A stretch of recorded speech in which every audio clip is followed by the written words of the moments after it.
और आपको बता दो दुनिया में सबसे जो बड़ा दान है ना, वो कौन सा दान है?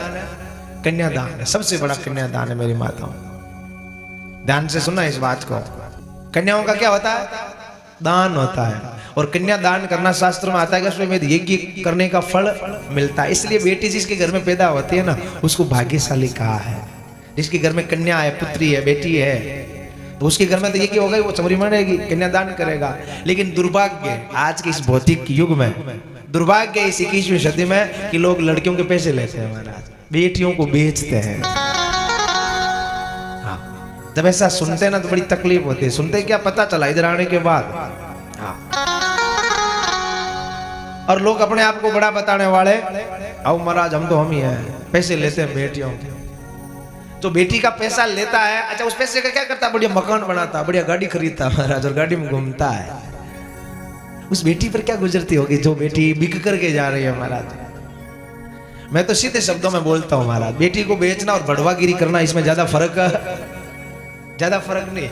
हो सकता है मैं नागौर का हूं, मेरे शब्द कुछ कड़वे हो सकते हैं, लेकिन सत्य यही है। बढ़वागिरी करना और बेटी को बेचना, क्योंकि जो बढ़वा होता है ना, वो वेश्यावृत्ति करवाता है ना, वो एक रात के लिए अपने जो भी उसका होता है क्लाइंट को खुश करने के लिए, वो एक दो रात के लिए बेचता है। लेकिन ये बाप अपनी बेटी को जिंदगी भर के लिए बेच रहा है। कोठे पे बिठाना और पैसे लेकर के बेटी को बेचना, उसमें ज्यादा फर्क नहीं है। निवेदन करता हूं, भगवान ने आपके घर में पैसा नहीं दिया, कोई नहीं, एक चुनरी उड़ा करके विदा कर सकते हो महाराज, मात्र एक चुनरी।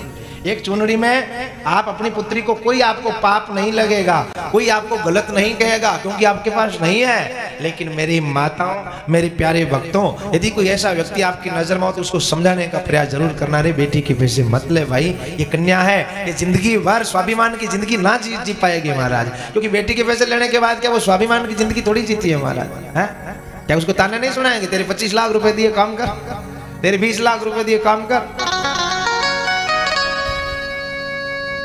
मैं आपके इधर करीब 70-80 गांवों में कथा कर दी, तो उधर से ऐसा आया सुनता हुआ, एक बंदे ने 30 लाख रुपए ले और बढ़िया गाड़ी लेके आया, किया कंपनी की, और बड़े शान से घूमता है। तो मुझे बताया कि महाराज ये कुछ नहीं था, लेकिन 30-35 लाख रुपए कितने होते हैं? 30-35 लाख बेटी के बहुत होते हैं महाराज। देने वाला दे देता है, लेकिन वो बेटी जिंदगी भर। एक उदाहरण मिलता है कि बाप ने बेटी के पैसे लिए, तो बाप गया कि बेटी तेरे लिए बढ़िया जोड़ा खरीद के लेके आ रहा हूँ, तेरे लिए बढ़िया सामान खरीद के लेके आ रहा हूँ। ससुर से पैसे तो ले लिए पहले बेटी के, एक उदाहरण है। तो बेटी ने कहा पापा मेरे शादी का सामान खरीदो ना, तो उसके साथ एक पावड़ा और एक कुंडा भी खरीद के लेके आना, क्योंकि जो पैसे आपने लिए ना मेरे ससुर से, वो मुझे ही उतारने पड़ेंगे नरेगा में जा करके, मजदूरी कर करके। इसलिए कोई सामान खरीदो कि नहीं खरीदो, लेकिन पावड़ा, खुदाली और एक कुंडा, तगारी तो जरूर मेरे लिए लेके आना, ताकि मैं आपके शौक मौज के लिए जो पैसे आपने लिए ना, उसको उतारने में तो पड़ेगा ना मेरे को।